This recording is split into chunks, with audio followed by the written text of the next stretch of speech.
Huey. How do you pronounce it? I just call him Huey. All right. You know what? I've asked him that question, and I don't even remember the answer. But I just call him Huey all the time. Now, did he tell you he was a victim of a phone prank? No, when he didn't. When he first got hired? No. A French radio station in Montreal called him up, and the announcer pretended to be you, speaking to him in French. I guess he didn't realize you don't. Do you speak French? Not a word. Well, there you go. Yeah. So he completely fooled him, and he had Cristobal just after the trade. He had him. He was asking him what type of ice time are you expecting, and what kind of game you. And he fell for it. I thought it was hilarious that he fell for it. Well, I mean, you know what? It's. He should have known I didn't speak French because I coached him for a year, but that was 4 years ago. So a lot can transpire, and when you do get traded, you're not thinking that somebody's pulling a prank on you right away. You're thinking it's for real. So that's funny. At the same time, I'm sure he wasn't all that laughing when it was all over. He had lots of time to laugh. What a run he went on. He did great. He was.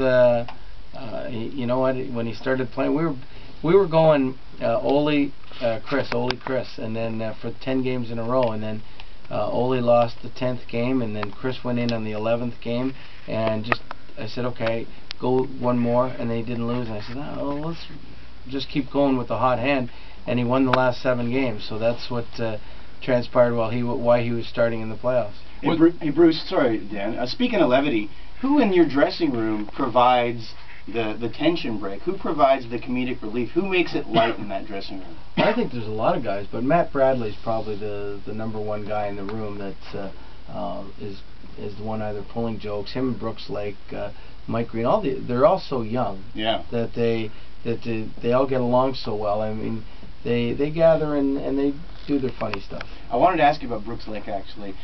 With Michael Nylander, I know you got about 40 games out of Michael this year before he got hurt. Did you have any sense that Brooks Lake was as capable as he proved to be down the stretch and into the playoffs when Michael went down? I didn't know if he was going to be the goal scorer that he ended up being. Like, I mean, I thought, geez, if we can get 10 goals out of him, because he hadn't done it. I'd had him in Hershey, and I thought he was a really good two-way player.